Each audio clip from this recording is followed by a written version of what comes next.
देखो आप हमारे यहाँ जो अभी देखो जो इस भाग में कैंसर आ रहे हैं, अगर हम पूरी राजस्थान की बात करें, तो राजस्थान और उसमें अजमेर, तो जो नंबर 1 कैंसर जो हमारे को देखने को मिलता है, वो है हेड एंड नेक कैंसर हम बोलते हैं, मतलब मुँह का कैंसर।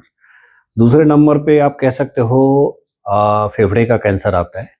लेकिन इन दोनों के अलावा अगर हम अब आगे की बात करें, तो खाने की जो नली होती है, जिसको इसोफेगस बोलते हैं या फूड पाइप भी कॉमन भाषा में आप कह सकते हो, इसके भी कैंसर काफ़ी देखने को इस भाग में मिल रहे हैं। और अगर हम इसकी ऐसे बात करें आंकड़ों की, तो आंकड़ों के हिसाब से लगभग ये पूरे कैंसर का 5% है, लगभग अंदाज से आपको बता रहा हूँ।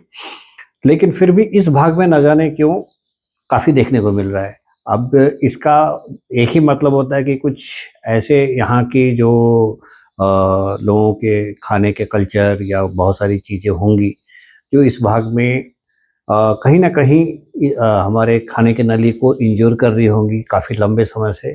और और भी इसके साथ कुछ तो कारण होंगे जिसके कारण इस भाग में हमें काफ़ी देखने को मिल रहा है। देखो आप फूड कोई भी कैंसर के बचाव के तरीके बड़े कहना बड़ा मुश्किल हो जाता है, क्योंकि कारण है कि जब तक ये समझ में आता है तब तक देर हो जाती है। जी, तो एक तो पहले जो हमारे खाने की आदत है काफ़ी तीखी मसालेदार पदार्थ जो खाने का है, थोड़ा बहुत बहुत एक्सेसिव नहीं खाना चाहिए। प्लस कुछ बहुत लोगों में देखा जाता है कि वो पुरानी चीज़ें को खाते हैं, बासी चीज़ों को खाते हैं जो कि खराब हो गए हो, मतलब जिसमें फंगस ग्रो कर गए हो। तो ये सब चीज़ों से बचना चाहिए, मिलावटी खानों से बचना चाहिए। और साथ ही साथ कभी-कभी देखा जाता है कि बहुत लोगों को एसिडिटी की समस्या होती है, और वो एसिडिटी बरसों से चली आ रही है।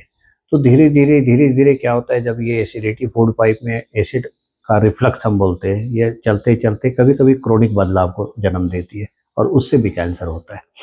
तो हमें पिन पॉइंट करना तो बड़ा मुश्किल है कि कारण क्या है, लेकिन ये सब कुछ संभावित कारण होते हैं। अब जब फूड पाइप का जब कैंसर हो जाता है, तो इसको पता करने का तरीका जो अगर आप कहोगे शुरुआत में, तो बहुत ही एक ही है तरीका है, इसको हम एंडोस्कोपी बोलते हैं, जिसमें क्या होता है कि एक दूरबीन खाने के नली में डाल के देखा जाता है।